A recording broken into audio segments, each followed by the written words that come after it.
The importance of telecommunication in the hospitality industry cannot be overstated. They facilitate guest communication, support internal operation, enable technology-driven services, ensure security, and contribute to revenue management. Implementing and maintaining reliable telecommunication infrastructure is critical for hospitality establishment to deliver exceptional guest experiences and achieve operational efficiency. Having explained key areas where telecom are important in the hospitality industry, it is important to highlight the advantages and the limitations of telecommunication in the same industry that we are. I have three advantages. One is it improves guest experience. Two, it increases operational efficiency. And three, it enhances connectivity and technology.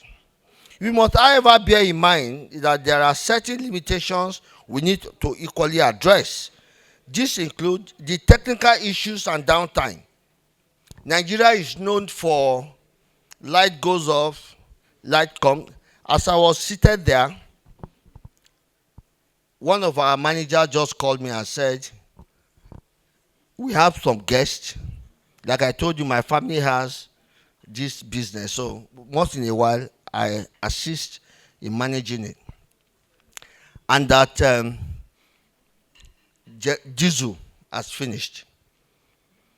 Yes, she has authority to buy, but she has to communicate, right?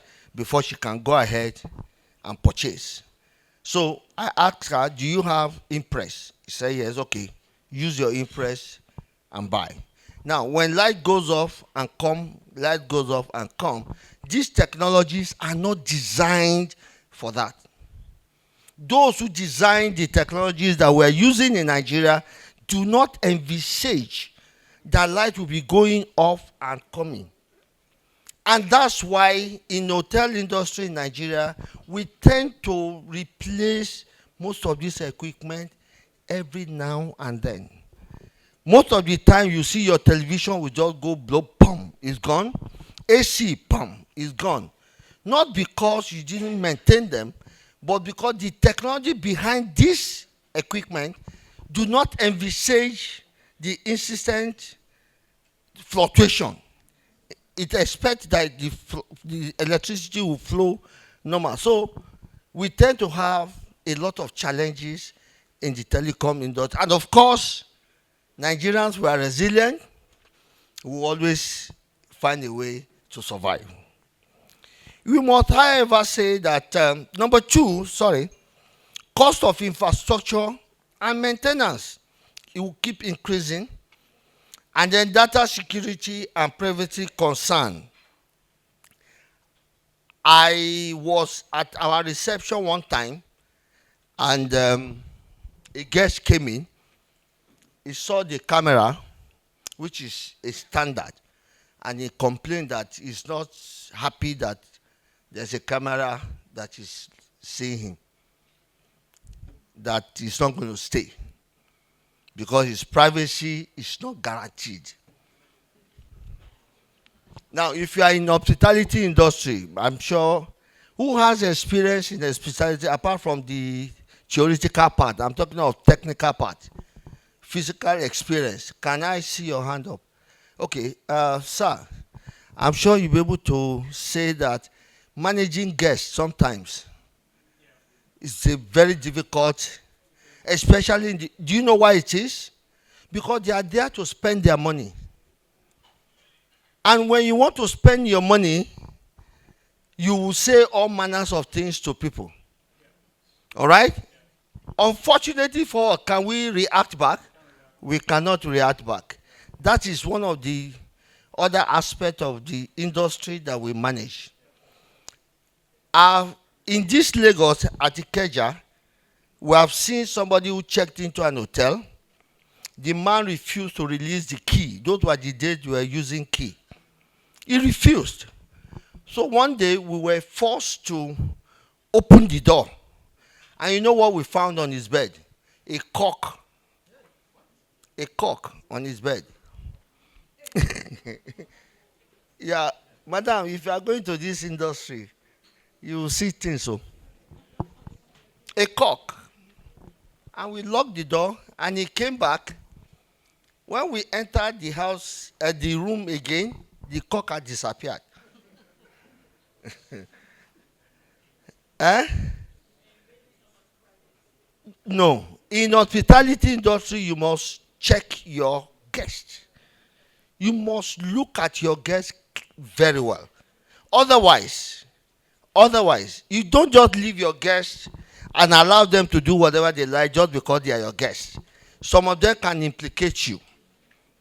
Do you know that the Yahoo Yahoo boys today are a great menace to the hospitality industry in Nigeria? In our own hotels, we don't allow them. I'm sorry, we don't. We don't allow them. Thank you. How do you know is that you see a young man? No, I'll tell you. Like I told you, experience. You see a young man walking 17, 18, and they are usually in about 4 or 5. They are not just one. Not just one. They're in about 4 or 5. When you see 4 or 5 young men coming to tell you they want to stay 1 month, 2 months in your hotel, what do you expect? That is a red flag. And what it means is that by the time they stay in your hotel, let me tell you, it's a bad experience. If you continue to encourage them, they'll kill your industry. They'll kill your business. By the time the police mark your hotel, you are in trouble. Every other genuine guest will be a suspect. So that's why our own policy, we don't allow them in our hotel. And then they come to smoke weed. They come to smoke weed. And of course, if we really, hospitality industry needs to contribute to the development of the country. So you don't encourage just because you want to make money. You don't encourage it. The more we discourage it, if they don't have access, then they will stop. But when we allow them to keep doing this, now I'm speaking the side of us, not public, government. This is my own private life I'm trying to tell you.